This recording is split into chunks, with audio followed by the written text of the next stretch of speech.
Hiya.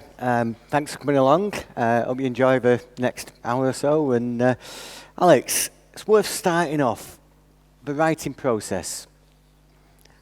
What motivated you, and how did you get going?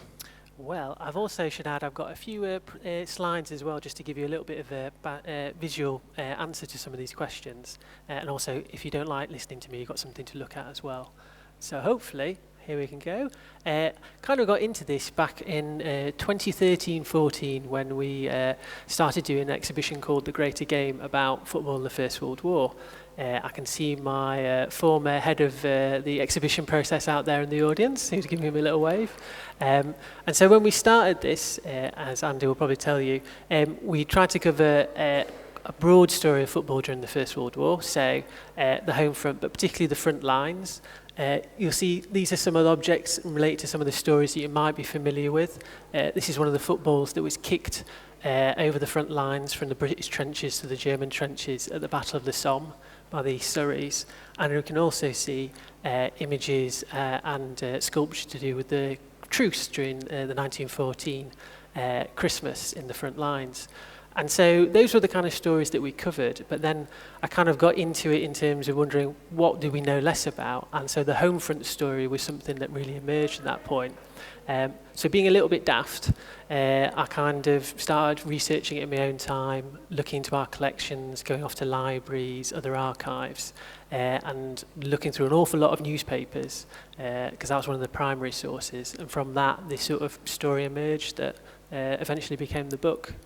And I think it's worth saying, isn't it? Because I know you're absolutely passionate, like I am on it, when you're doing research. This material is just not available on the internet. I know there's the British Newspaper Archive that's now digitised, but from a sports point of view, it's not great, is it? Well, it's not. It's not comprehensive. Yeah, it's when you get into the specialist sports press, like the green uns, the pink uns, the papers that were produced on the Saturdays, the vast majorities of those, as you say, are not digitised. So I went down to the British Library down at St Pancras, and I went through a huge volume of their where you actually physically get the newspapers up. And it's amazing because we're used to quite small newspapers. Sports newspapers back then, you open them up and they're about this wide. And what's amazing as well, you can actually see the impact of the war, because by the time you get towards the end, paper rationing means the papers shrink, and in some cases they stop. So some of the Manchester papers, which I know you've been through a lot, they stop around, I think, about late 1916, I think, early 17. And so it's literally some of your sources sort of disappear before your eyes because they're just not available. But at the same time, digitisation has been amazing because you can now trawl through a huge amount of the daily press, and from that it's like the mosaic. So some of the chapters were about piecing it all together. So you started the research. You had this. When you started, did you have this idea of what you wanted to produce at the end of it? You know, in terms of a book, or did you know what you wanted to do, or was that developing all the time? It developed. I think what was quite helpful, though, I wasn't writing to a schedule or for a publisher, so it took about 7 years to write the book. So that meant I had quite a lot of time to work out what it was going to be and what kind of like format it would take. And so what was quite interesting was I didn't write it like some people were for the start of the commemorations in 2014. And so what I was able to do was actually take on board a lot of the reading and writing that was produced by lots of other authors across that time, and also archives being made available. So I really benefited from that wider sort of discussion going on, particularly around different topics outside of football. So, for example, conscription and how players, and I'll perhaps talk about it later, how men could appeal their conscription, and they often did. They went through a process where they could go before a tribunal and argue why they shouldn't be called up. So that was one aspect of how I benefited from other historians producing a lot of other work that then I was able to draw upon. Yeah. So, okay, this idea of challenging conscription, because, you know, for me, it's like you get called up and you've got to go. What happened? Have any football examples? Or? Yeah, so basically what happened when they introduced conscription, they had panels at a very local level where you'd have your local worthies, people from politics, from local business, and essentially you could put a case forward. If you ran a business, if you were a married man, you could make a case that you were better at home, running your business, producing like food for the war effort, working in a vital job in a like war industry. Quite sensible to a degree. And also that's the process where you could also claim exemption on conscientious grounds. So conscientious objectors are the people who probably know best from this, and there were one or two football examples, famously Norman Gowdy, who was in Sunderland Reserves pre-war, and he was an absolute conscientious objector, so he believed that you shouldn't do anything to do with the war effort. Couldn't help black out a hospital, running a railroad, work on the railroads to help support the war effort in that way. And so he and about another 40 odd plus were sent into the army, told they couldn't be exempted. When they refused to obey orders, they were then sent to military prison, shipped to France, and then told they'd be executed. And their reprieve only came through within about the morning, because it had been debated at the politics level. So a lot of them basically got to the point where they thought they'd be killed for their pacifist views. And then they were sent back to Britain, and then they spent about 2.5 years doing hard labour in prison, because that was the kind of the punishment for those absolutists. But actually a lot of men were granted exemptions. You might get 6 months or be exempted completely because your job was vital, or sometimes you'd be given time to basically wind up your affairs. So actually, however, there's quite a number of footballers who own pubs, unsurprisingly, because that's what you often did though. So then sometimes they'd have to sell the pub, find someone else to run it. And in some cases, they would also be claiming exemption on the grounds of injuries from football. So there's quite a few of them who were former footballers, but they weren't fit for military service. So there's accounts of like footballers having to explain like their past careers and injury details. But they also received a lot of, to a certain degree, abuse sometimes. They were seen as, because they were footballers, they should be fit for military duty, and they were the kind of men should be going to the army. So sometimes panels were quite hostile to them, which was quite interesting. That pre-war celebrity meant that they were seen as having a place where they should be joined up in the armed forces. So there's one where, different type of sort of criticism, but there was one player called Dickie Downs who played for Barnsley, and so the local newspapers reported that when he appeared before the panel, the chairman in front went like, Dickie Downs, you're the man that all the boys in the Barnsley battalion have said should be out here. Even the Germans are saying, where are you? Kind of thing. And so it just goes to show how complex that could be for people. I know I've done some stuff on the Second World War, and a lot of footballers joined the Army Physical Training Corps and turned up for like first day there. Like we're wonderful, physical human beings. We've been playing football for all these years, and the Army Physical Training Corps experienced sort of sergeants and so on. So they looked at me and went, "You haven't a clue."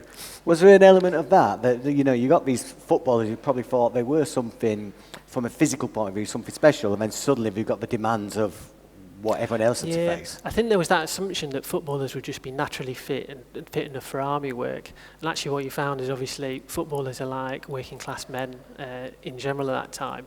At that time period, working class life was quite tough in terms of diet, nutrition. So Dickie Downs, who I mentioned before, he never served on the front lines because he was only graded C category, because A is fully fit to go to the front, B is sort of you can be behind the lines, C is we put you in a garrison.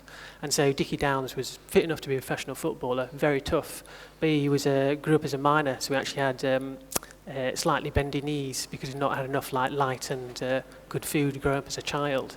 So quite a number of footballers just weren't physically fit to be in the front lines. But you can fit enough to play football, the two things are actually quite distinct.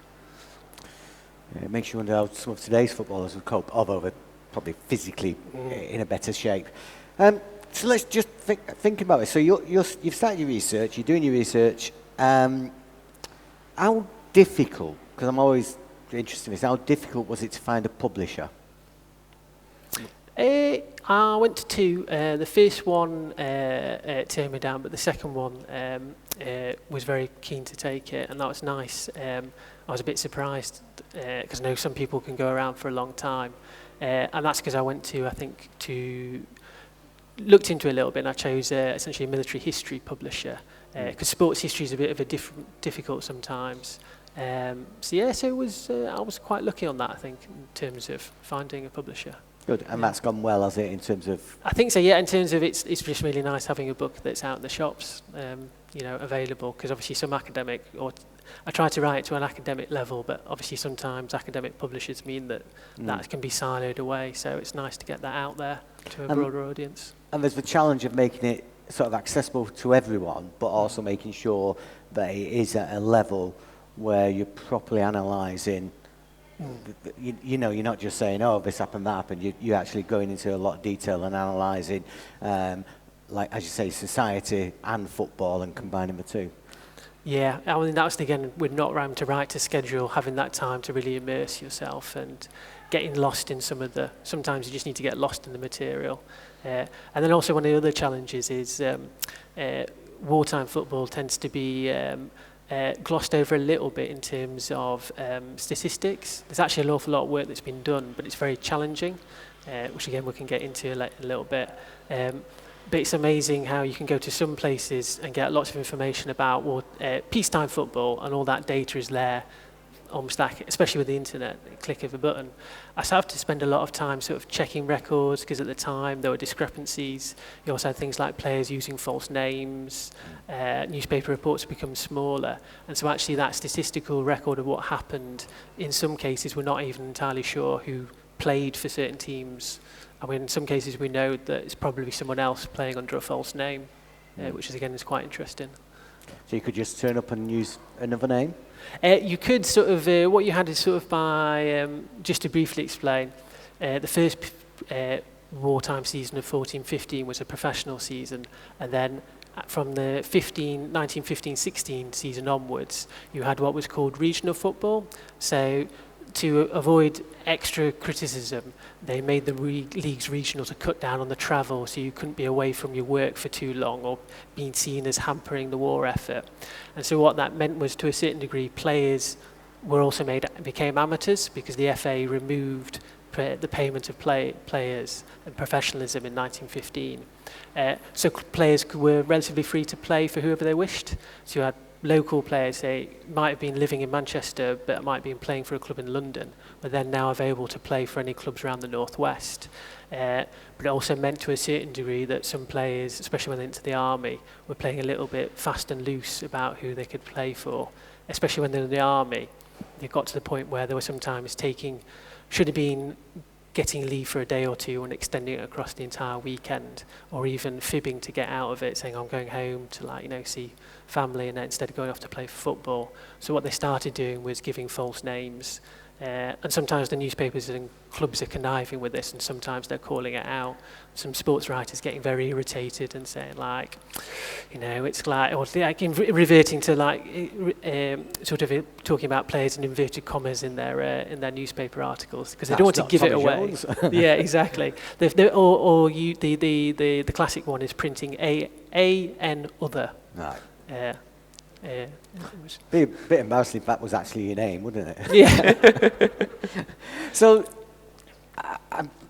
there may be people who don't know what happened from 1914. So obviously war's declared, but there's this general belief that it would be over by Christmas, which of course it wasn't. Do you want to explain to people what actually happened with football in that first sort of year? I'll just click through to the... Well, to briefly just give a little bit of context, just before the start of the war, you've essentially, the football world that exists is the very modern it's quite a modern football one. In the 1860s, the game is starting to develop where it's amateur, it's sort of middle class players, and it's a very small game played by essentially starting off with the FA. But by the First World War, it's turned into this mass commercial game that we kind of recognise. Got the Football League with 2 divisions, the Southern League with 2 divisions. Lots of the famous clubs we now know are quite prominent. Manchester United, for example, have just moved into Old Trafford. Huge big crowds, it's very commercial. And so when the war starts in August 1914, it poses a big challenge, because it's essentially, what do you do with the season? Very, very much from a professional point of view, does this industry go ahead or not? And so what you do get is it goes ahead, but then attracts a lot of criticism.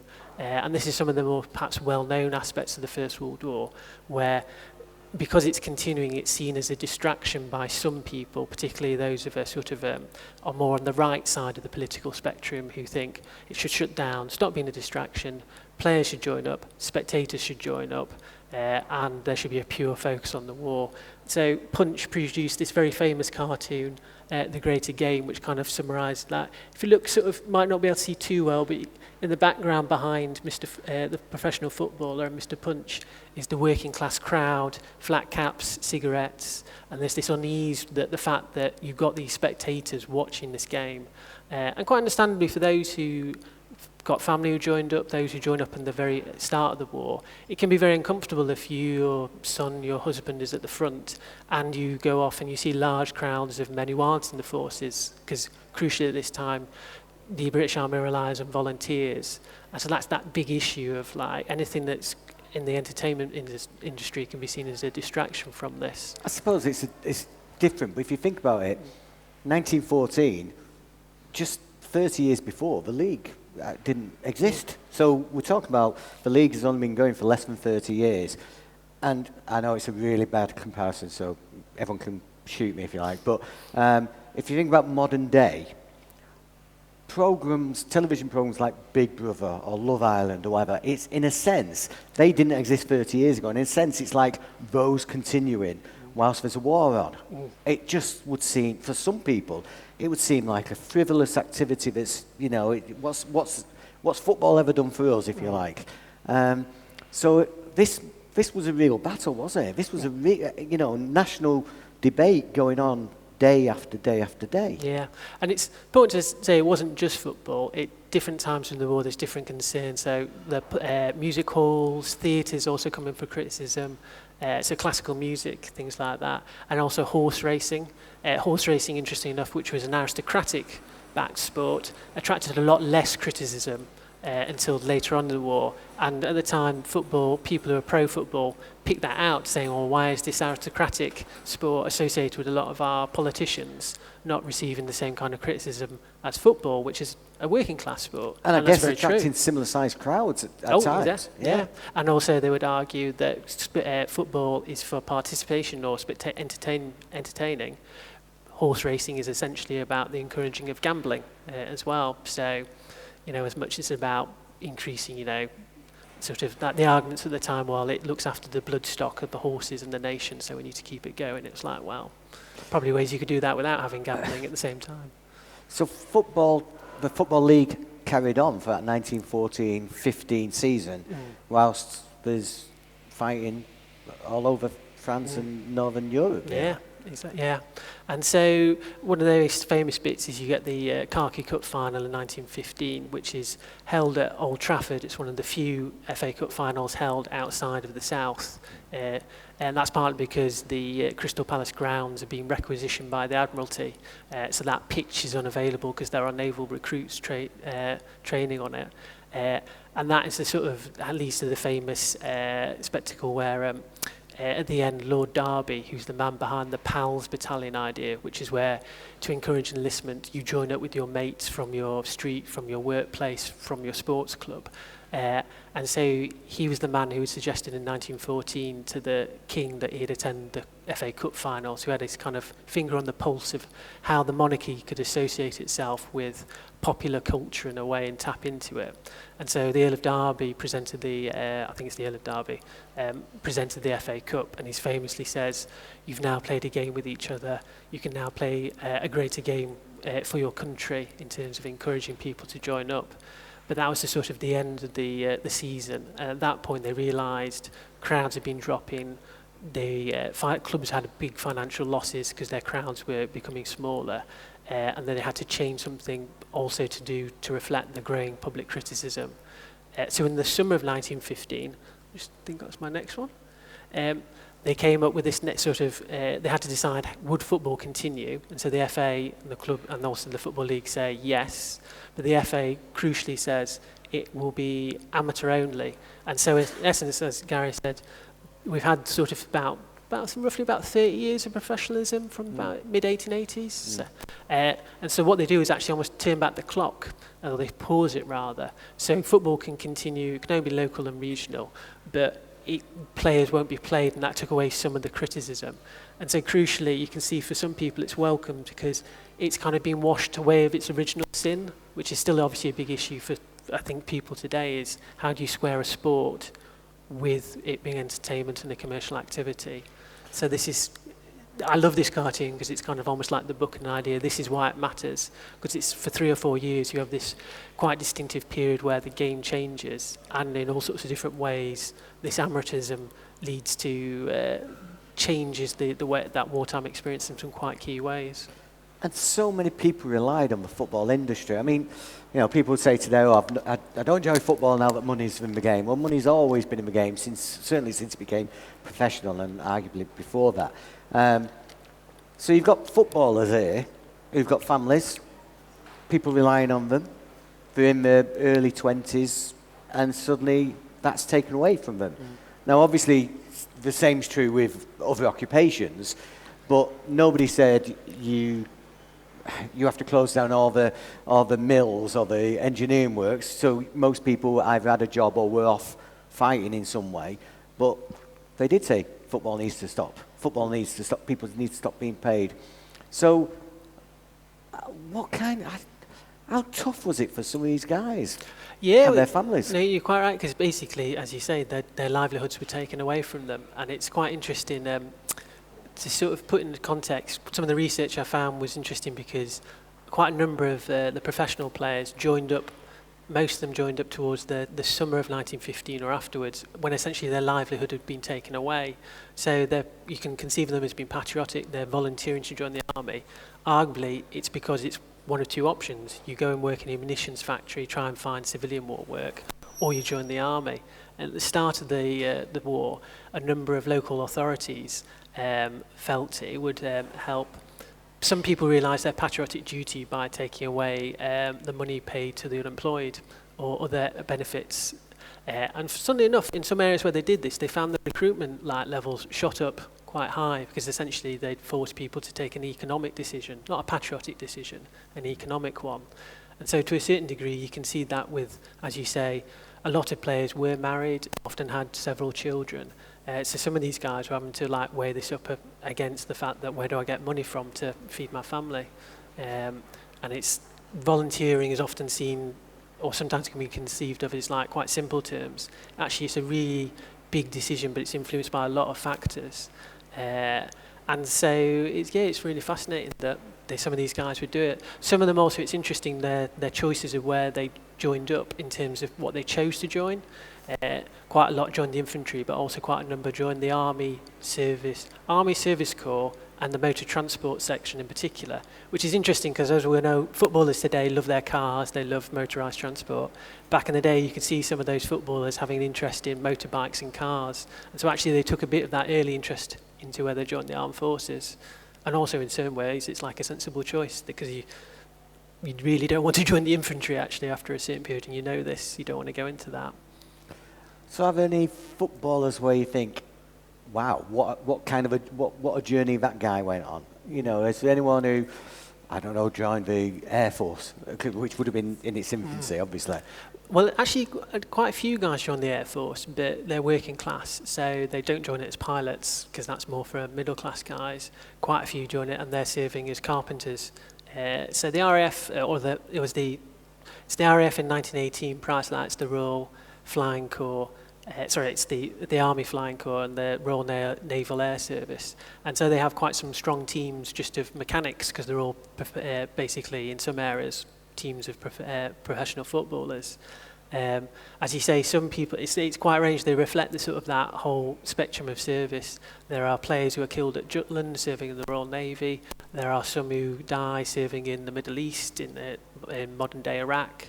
There are others who end up towards the end of the war being, I think one or two end up, trying to remember, who else, obviously Africa, East Africa as well as the Western Front.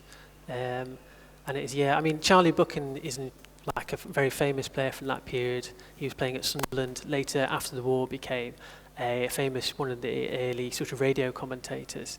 And he joined the Grenadier Guards and sort of served on the Western Front for about 2.5 years, went through all the major battles with not a scratch on him, which is quite an achievement. Yeah. And what about the significance of football to the troops? Did football play a part in morale in some way? Yeah, I'll just flick ahead to. I got for one of the newspapers that I particularly enjoyed looking through was the Sheffield Greenan, which is I'm from Sheffield originally, and they had some wonderful cartoons at the beginning that kind of bring this out. So sport was really important because it gave you obviously that connection to your civilian life, and again the army went from being a very small professional force to this mass volunteer to this mass conscript force, which was quite a unique sort of experience in British culture, because whereas a lot of European countries had conscript armies pre the First World War, Britain had a small professional force. So a lot of people are going to the army for the first time, and they're bringing their civilian interests with them, and the army had to adapt to that to a certain degree. But what's amazing when you read the newspapers is they take that interest in their teams, and that continues. So even in the front lines and the trenches, men are talking about getting the newspapers, finding out how the teams are doing. And so the Green had encouraged people to send the newspaper out to the boys at the front, as they would say, to keep that connection going, to show that you as a civilian were helping them out. And so I love this cartoon because it puts it in quite emotional terms, because it reminds you as a civilian what you are getting in terms of the guy at the front is the person who isn't sitting by a warm fire in a comfy chair, and that this is almost like, in the sense, the least you can do is to send the paper out to him because this is what he's doing for you. I think, I flicked on. But there's also the newspapers enjoyed the fun part of it, the fact that the very serious business of war is going on all the time, but blokes can still find 5 minutes in the front line trenches to get really excited about another 6-0 win for the Wednesday, although that doesn't seem to be happening too much, unfortunately, at Hillsborough. But yeah, and it's scores like that and go the other way at Sheffield United these days as well. So, I mean, if we think about conflicts like Ukraine and what's happening at the moment, football continues to some extent. You know, the Ukrainian national team is still playing in competition. I know this is different in many ways because it's a sort of all-encompassing war involving basically all of Europe, more or less, and beyond.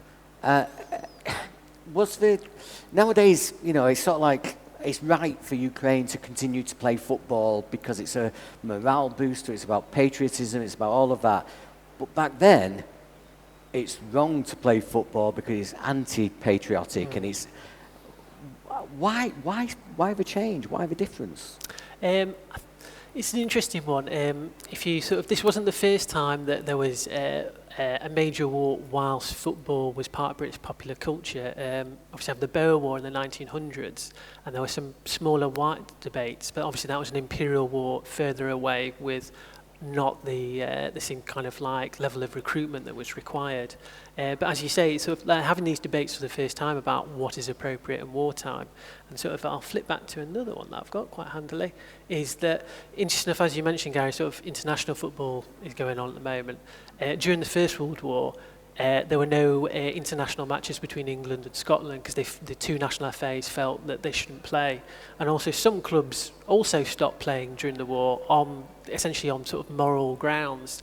I mentioned sort of the Football League clubs went ahead. There were a small group of them. As you can see, Newcastle United, Aston Villa and Blackburn Rovers are there, and also several of the Midland clubs, Wolverhampton Wanderers, West Bromwich Albion and Birmingham City for a season, and also Sunderland Middlesbrough.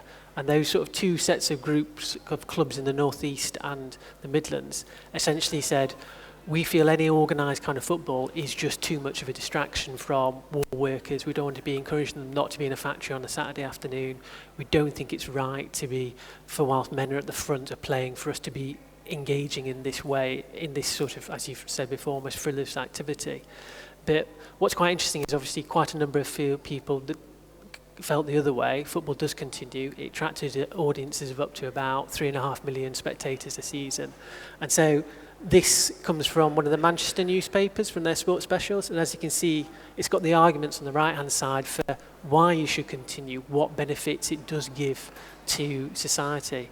And I suppose the sort of the big context here is this is the emergence of total war, where there's that appreciation appreciation of total war means that you really need to think about not just the front lines, but civilians, and not just what civilians are doing for work, but their morale and how their civilian morale affects the morale of men at the front, because it's just a big circle going backwards and forwards.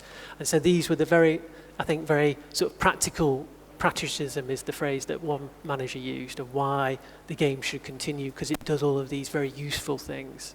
Obviously there might be offensive, the activity in itself may be offensive, but it produces a lot more than that sort of immediate moral outrage for some people. And was pressure put on the football clubs or the players to do other things to aid the war effort? Very much so. And obviously the arguments, as you can see here, charity was one of the big ones pulled out, and so often they'd have charity fundraising matches, and also, very interestingly, for a period, a percentage of all gates were deducted, pooled, and then given away to charity. And it's very interesting because I think to a certain degree, Premier League clubs deduct a certain amount of their overall TV package, I think, isn't it, to then give to charitable activities. But this was sort of a bit of a radical departure where they gave essentially about either 10 to 5 to about 4.5, 3.5 of the gate to these charity funds to fund both war fund charities and also civilian charities at home. So it's very interesting, again, this dynamic of what is the game for, who is it for, changes.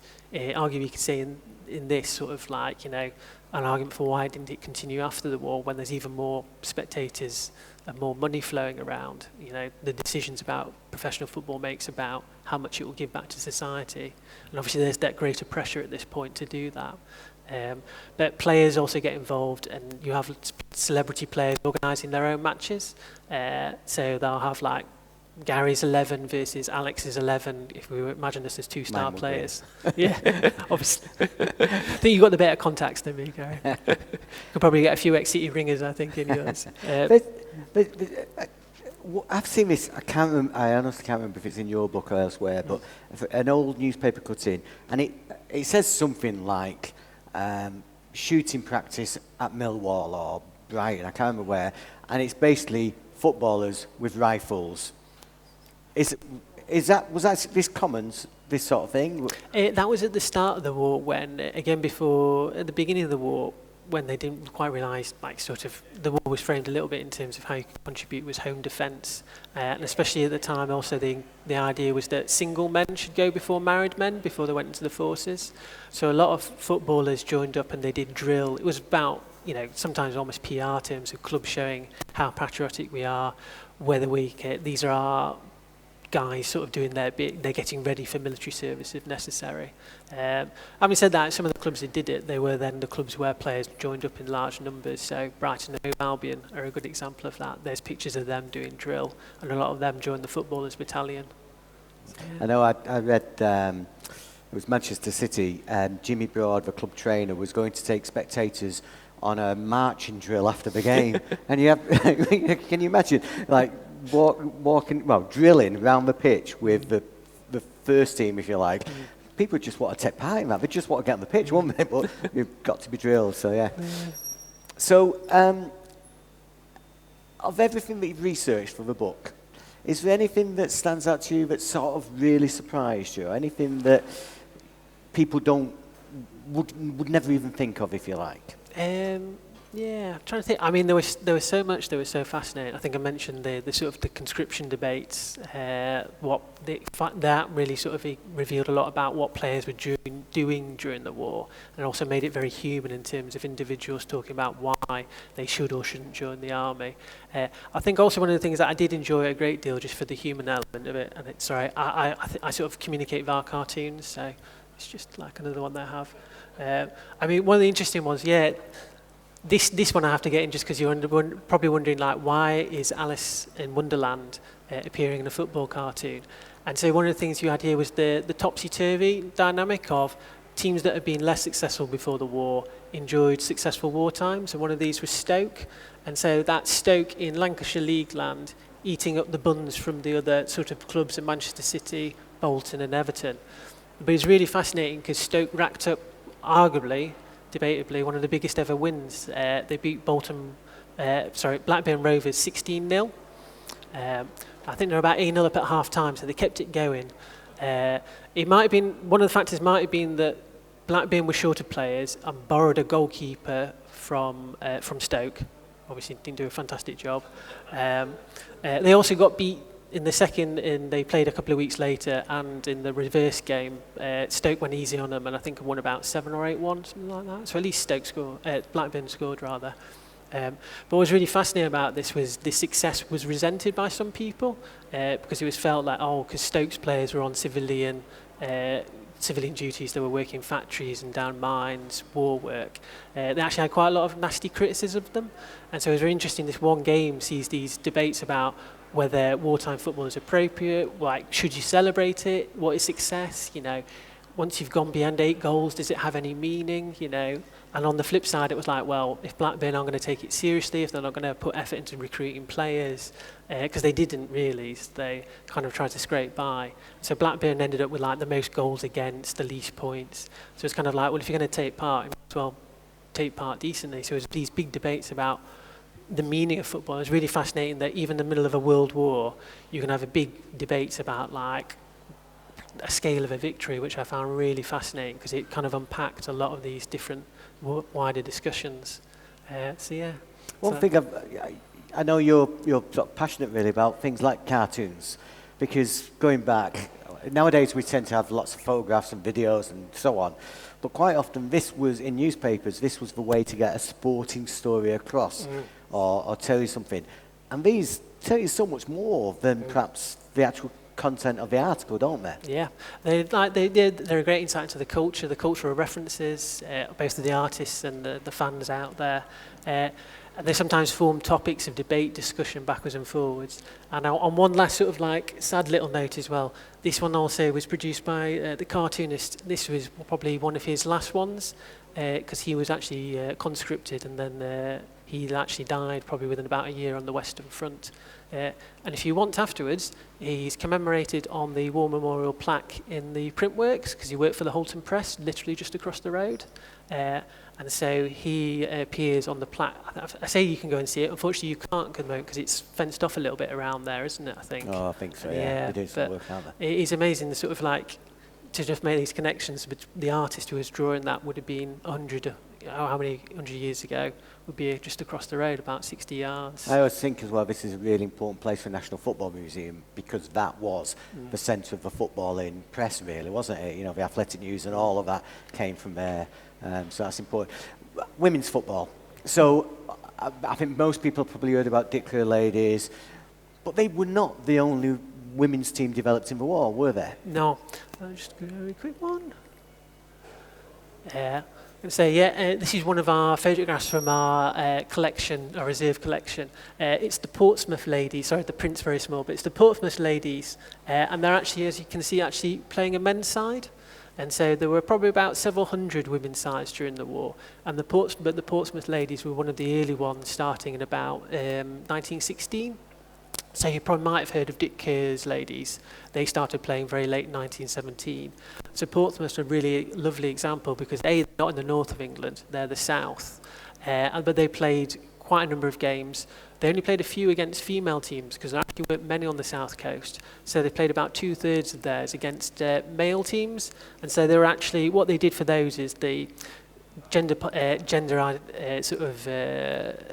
traditions of the day, they were seen as like less serious games, and so the men all had to have their arms tied behind their backs whilst they were playing, and goalkeepers had to have their one arm tied, one arm was free, but they also had to kneel at all times. So they had to imagine it sort of move very slowly across the goals. And so some of them were essentially, these were essentially to reinforce sort of gender divide. So it was very much like the female teams would often be given like penalties in slightly dubious circumstances. So they reinforced those gender views rather than challenging them. But at the same time, they played at Portsmouth's ground. Some of the kit you see there, you've seen that actually the women are in the mixed kit. There's the goalkeeper in one outfit, and the majority of the players are in the stripy shirts. I think they were sort of like Wolves colours. And then you see the 2 players in plain blue with the white cuffs. Those are actually Portsmouth shirts given to them by the club because they had support from the club.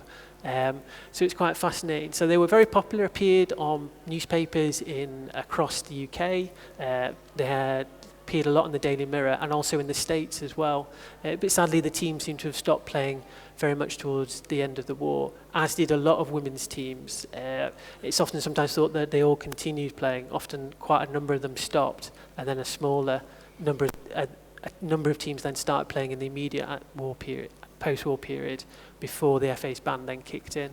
But yeah, it was really fascinating getting into this. I think a lot of people, well, it's often written that women played football because the men were fighting. Well, it's true, there was men fighting, but there were the league clubs overall continued on a regional basis, didn't they?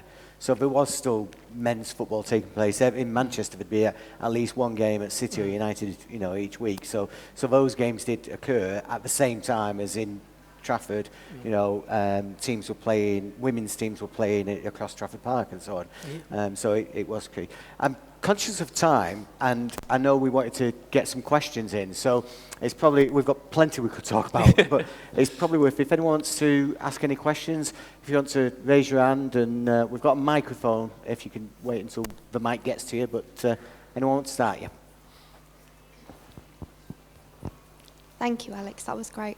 I wondered if you could say anything about the impact of the war on other football roles, so managers, secretaries, coaches, referees.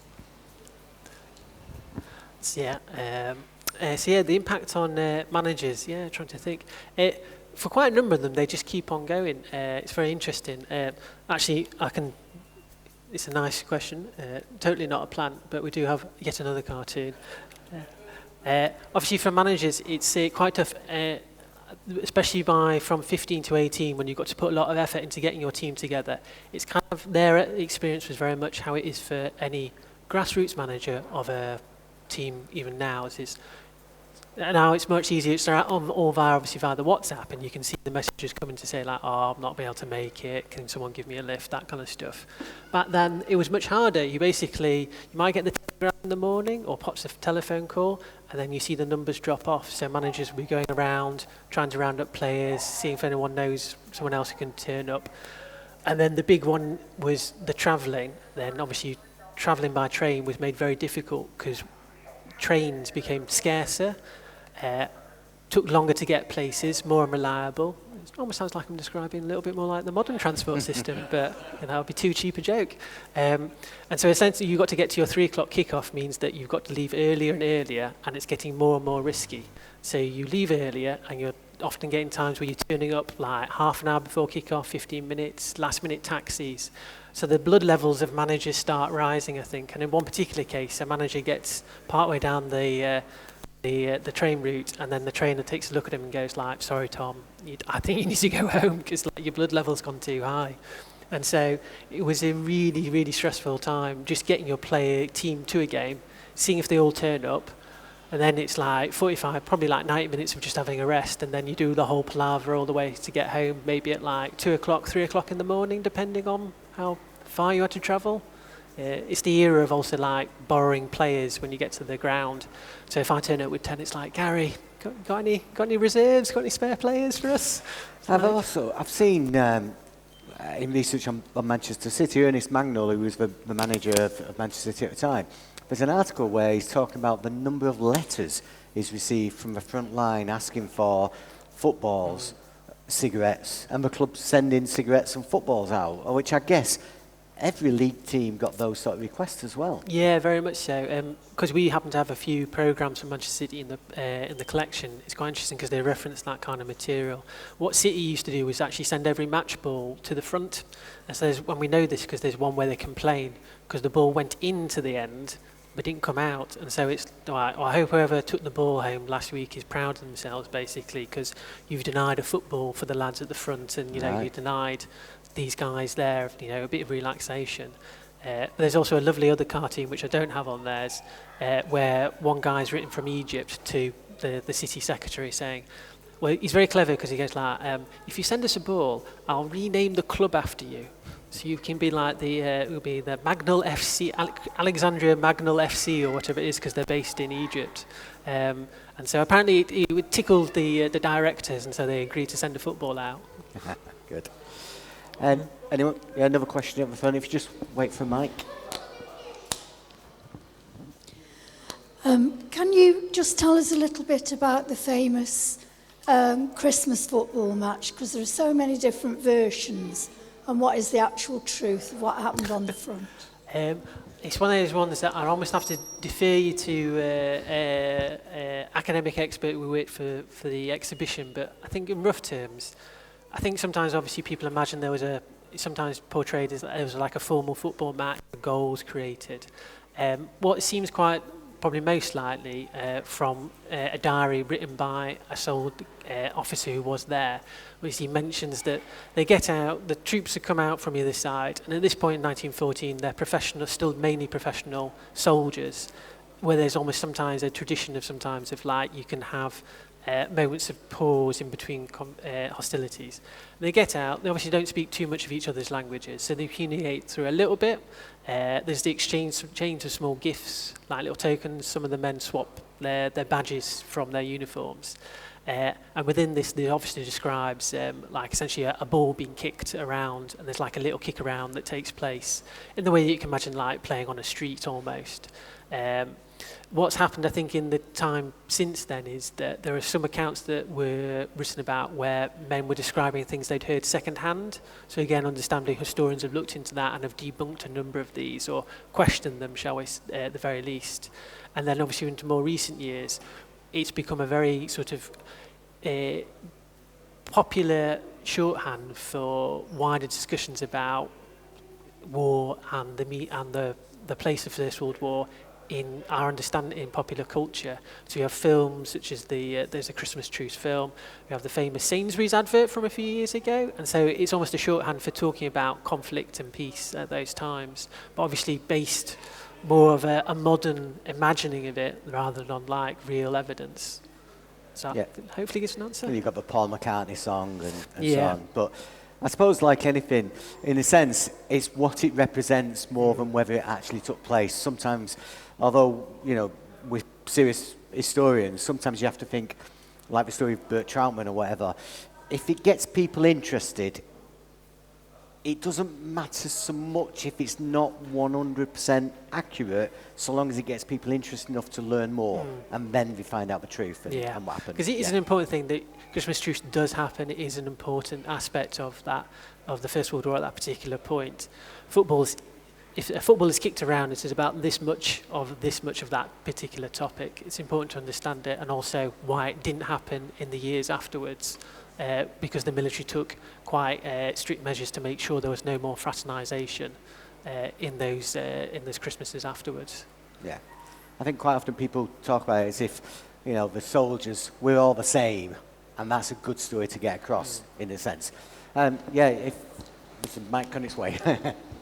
Hi, Alex. I'm not sure if you covered this in your current book, but I think when I worked with you, it's something that really interested me, and I think it might interest the audience here, is that what happens to the footballers when they come back at the end of the war? It's a good question, Matt. It is.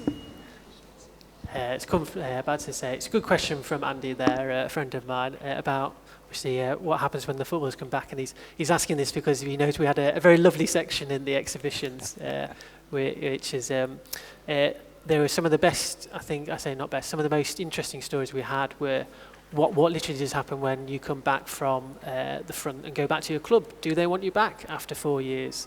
And what is interesting is if you're a famous player, you're more likely to be given your spot, you know, as long as you're relatively physically fit. The ones who tend to be rejected are actually, in some ways, the younger lads, because they're less well known. Other players have come through, taken their spots, and some of them are coming back with various different degrees of war wounds or trauma from it. So Jimmy Seed is a young player with Sunderland Reserves. He's gassed during the war, comes back. He's sort of spotted at the train station by the club one day, and they say, like, Jimmy, didn't know you were back. And it's like, do you want to play today? We're short. And so he says, yeah, do this. And this is just before the proper post-war season start. Plays one game, doesn't play very well. It's a bit of a scratch Sunderland side. Sunderland directors decide after one game, that's it. Not going to take Jimmy back on, give him the free transfer, hard luck, son, thank you for your efforts, but we're not going to need you.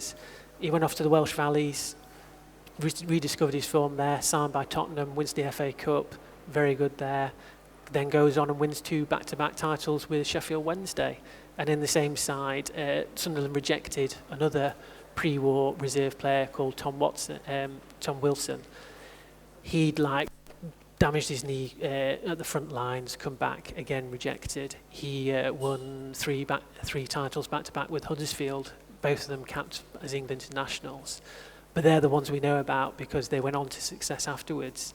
What we don't really have, or we need to spend a lot more time on digging away at very fragmentary evidence, is what happened to all of those lads who came back, might have played a few games, disappeared, went back down the pit, went back into a factory. They're sort of the really the other side of that we almost can't know unless someone comes and tells us that family history. But that's the really sort of poignant side of it, is that for some players it wasn't a home fit for heroes, as the slogan went at that time. It was the football industry then, as is now, is incredibly brutal about how it treats its sort of workforce, really. I suppose as well there's a thing about the football clubs themselves. So from a success point of view, I know that Oldham had finished second in 1915 and Everton had won the title, and then missed out on building on that. And to be fair, Everton, the same happened to Everton with the Second World War. They were champions just before the Second World War, and were never able to build on it. But I suppose some of the grounds as well have been used for military purposes, and getting it back in shape must have, especially at a time when the country's, suffering in a sense because the war's just over. I have any stories of that and how football clubs themselves struggled to survive? Yeah, so it's sort of a mixture. Some of the smaller clubs take a while to get their grounds back from the military because some have been requisitioned. So I think it takes York until about York City don't get theirs back until about 1922, something like that. Hartlepool lose a stand because it's bombed in a Zeppelin raid. And they were suing the German government to get the money back for that, unsuccessly for a number of years. Yeah, it didn't get anywhere. And they had a temporary, apparently, if I remember correctly, had a temporary stand that lasted for about 30 or 50 years. But where you see the most impact actually is in London. Quite a few different London clubs move in and around or from different sites. So QPR actually had a really big, potentially a big ground in and around sort of White City, wasn't it? I think something like that. Oh yeah. I'm trying to remember. But I'll get the name eventually. Sort of near there. Park Royal, was it? That's it, yeah. And so they potentially would have had space to really expand if they'd had investment. But that was requisitioned for a big war munitions factory, and so they ended up eventually moving to Loftus Road. Crystal Palace were playing at the Crystal Palace grounds. And then they moved and took over another ground during the war, trying to get this right. It's really bad. Tottenham or Arsenal, which one loses their ground? It's Woolwich. It's Arsenal. Yeah, Arsenal. Woolwich, Arsenal. Yeah. So it's taken over for a war factory. So they share for 2 seasons during the war. So it's alternate games between Tottenham and Arsenal. I think locally as well. I think Glossop resigned from the league in the end because they couldn't get themselves going again in time, really, after the war. So I think that basically changed everything for that football club, I guess. We've only got probably a minute or two, so last question. If you just want to wait for the microphone. Thank you.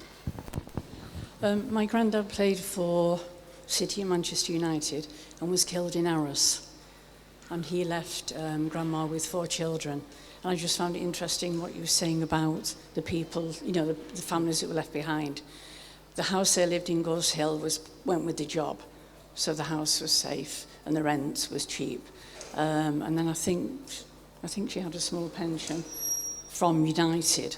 But as far as that, I just wondered if you had any more information on that side of the story. What was his name, sorry? Oh, sorry. Alexander Sandy Turnbull. Sandy Turnbull? Yeah. Incredible figure, Sandy Turnbull. Indeed, yeah. Well, what we actually... No, thank you for that. Well, what we have actually in the museum records is a little bit of that. In 1918, they created what was called the Football National War Fund. And they kind of, by that point, the football community started realising that it needed to do more in terms of providing help to the dependents of those who were either killed or injured at the front. And so it actually came from the Manchester City manager who suggested it. And essentially the FA and the Football League put money into it, and clubs did fundraising matches. And they created a financial fund that then families, widows, parents could apply to. And so actually I know from that that the family applied and were granted, I think they were granted money for, what they did was they sort of paid on like 6 months to 12 months, a weekly or monthly sum amounting to essentially sort of a number of pounds per week, which in the context, footballers were paid £4 a week, so they were playing essentially up to about half of a player's wages almost. The fund was designed to help families, not replace to provide all the money. It was quite complicated because if they were providing too much, they then ran the risk of the government cutting back on essentially pension payments. It was all because it was always the state was always looking to keep its financial commitments to a certain degree, understandably, because if you say you're going to pay everything, then where did the money come from? But obviously it's quite vexed. So the Football Authority had to be quite careful about how much they paid out, lest the government turn around and say, well, we're not going to give you any more money. So what's interesting, the fund paid that out for a number of years, even into the 1930s, but the amounts actually paid out to footballers who we can definitely link to the First World War are smaller. It seems to have become like a general benevolent fund for anyone who had an injury during the later on in the interwar period. But it's an interesting aspect of how the football community did try and help, but at the same time, by the early 20s, clubs weren't paying him much money. They weren't doing much fundraising after about 1921. So there's this sort of peak of interest, and then it drops off. And so it really shows that how, essentially sort of a bit like British society in general, what it was willing to do to help veterans wasn't necessarily matched by actions after a certain period of time. There's probably that goodwill, but then it's not being it's supported by actual deeds, shall we say. We're basically out of time, but Sandy Turnbull, for anyone who doesn't know, Sandy Turnbull, along with Billy Meredith, they were probably the first two legendary Manchester footballing figures. Meredith tends to be the one that everybody talks about, but Meredith and Sandy Turnbull both made the name at Manchester City, winning the FA Cup in 1904 and becoming these incredible figures. And then both played for Manchester United and were part of United's first successes as well, with Sandy Turnbull scoring in the cup final for United. So these were truly great figures, and Sandy unfortunately loses his life on the front line like I say, at Arras. He's remembered of a memorial there. Alex, this has been great. Thanks to everyone for coming. Can you just tell us what's the name of your book? Where can people get it from? How much does it cost? Give us a, Cheers, Gary. Thank you for reminding that. My publisher will be pleased as well. It's called Football's Great War. It's from Pen and Sword Publishers, so you can buy direct from the publisher, and there's a saving there. Alternatively, I do believe they have a couple of copies in the bookshop. And you'll sign them? I'll, if requested, I will indeed sign. So I'd just like to, can we just give Alex a round of applause, please? Thank you.